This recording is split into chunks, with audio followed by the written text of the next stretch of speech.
मेरी वीडियो तो भी रुक जाया करो। मेरी वीडियो तो एवें भजदे हो जिवें कोई ना दूसरे ने थानू वजीर आजम बना देना होवे, भज के दूसरिਆਂ ਦੀ वीडियो देखन लग पैंदे हो।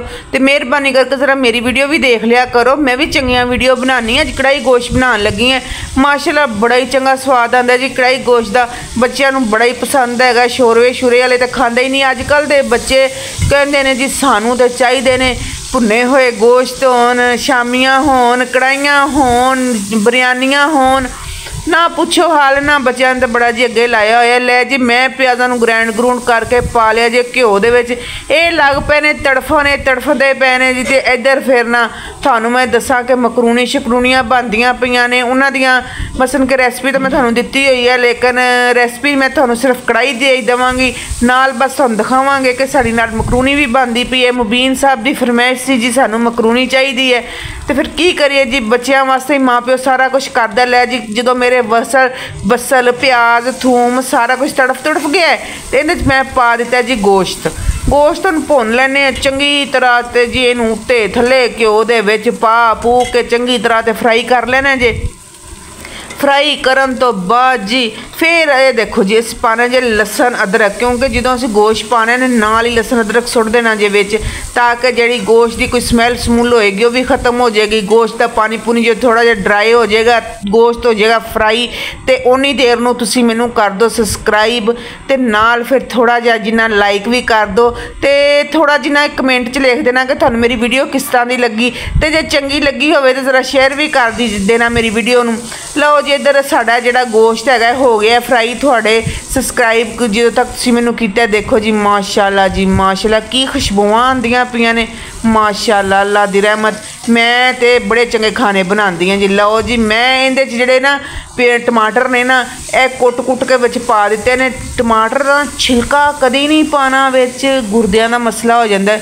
मैनू पहले इन्ना नहीं सी पता हुंदा। मेरी भरजाई ने मैनू दस्सिया, कहंदे भी तुसीं की करदे हो टमाटर का छिलड़ा जिहड़ा ना छिलका छिलड़ी जिहड़ा भी कुछ कहंदे हैगे हो, ये ला दिया करो।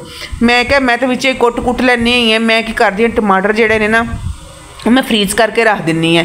फिर जो धो के जिवें तुहानूं वीडियो के शुरू तुसीं देखिया हैगा, उन्होंने ना फिर धो ना जो उदों फौरन उनका छिलका उतर जाता। फिर उन्होंने कुट लवो। लो जी इत्थे मैं थोड़े जे लै लेने गर्म मसाले साबत, ते नाल मैं लै लिया जीरा। इन्हां दी जड़ी खुशबू आती है कढ़ाई दे विचों। तुहानूं मैं की दसां, यही सीक्रेट हुंदा है जी जिहड़े ढाबा स्टाइल दे बनदे ने ना कढ़ाई गोश्त माशाल्लाह इस तरह ही बनदे ने। तो वो वाह कहते हैं ना कि वो चीज़ पाओ तो यह चीज़ पाओ जी। सादे सिंपल तरीके नाल बनदी ते इन्ने आसान तरीके नाल बनदी, झटपट तैयार हो जाती है। कोई ताम झाम करन दी जरूरत कोई नहीं होंदी। लो जी एक पैकेट असीं इहदे च डोल डाल दिता जे तुहानूं कोई लूण मिर्च कोई घट वध लगे तो तुसीं थोड़ियां जी अपने कोलों भी पा पू लेना, सरफा नहीं करना हैगा। हर कोई अपने मनपसंद तरीके दे नाल खांदा पींदा है।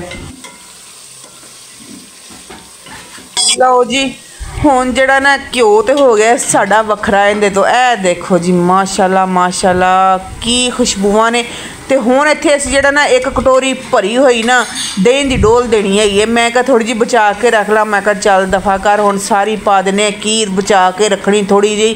मैं कहा बई चल मैं कोई ना थोड़ी जी खा लांगी एवें। फिर मैं क्या नहीं इहदे विच पूरी दही जिहड़ी ना डोल डाल देवां, तो मैं फिर ना कोई होर टाइम खा लाँगी। वैसे भी अज मेरा मैदा बड़ा खराब हो रहा है, बच्चे तो खाएंगे, लेकिन मैं जरा उन्होंने वाल देखा बह के, क्योंकि मेरा जरा ना मैदा जरा डिस्टर्ब रहिंदा है जिहदी वजह तो ना चटपटियां चीज़ां बच्चे बहुत शौक नाल खांदे ने। तो मैं जरा अवाइड ही करदी ही खावांगी, लेकिन थोड़ी थोड़ी ला के खावांगी, बहुती नहीं खावांगी। लो जी इत्थे साडी कढ़ाई गोश्त माशाल्लाह जी कितनियां खुशबुआं छड़दा पिया।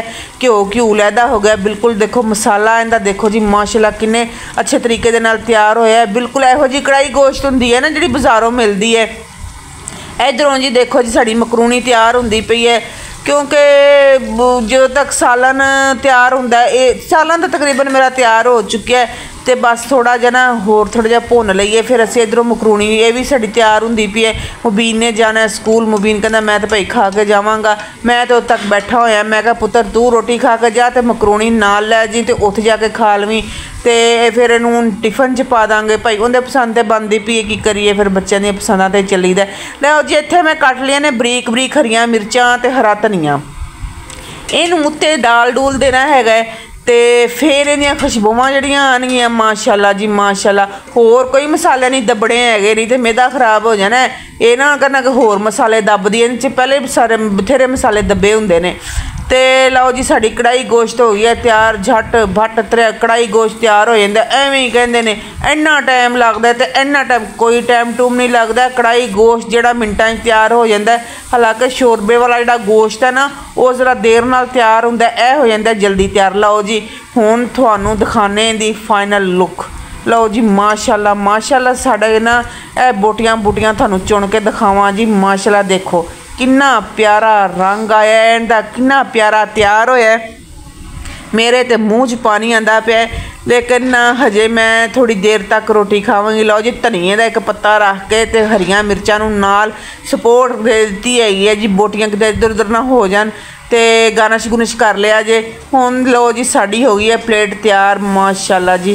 तुसीं हुण एवें करना ते इनू जिहड़ा शेयर कर देना ते इनू रेसिपी नू ट्राई भी जरूर करना। ते अल्लाह हाफिज़।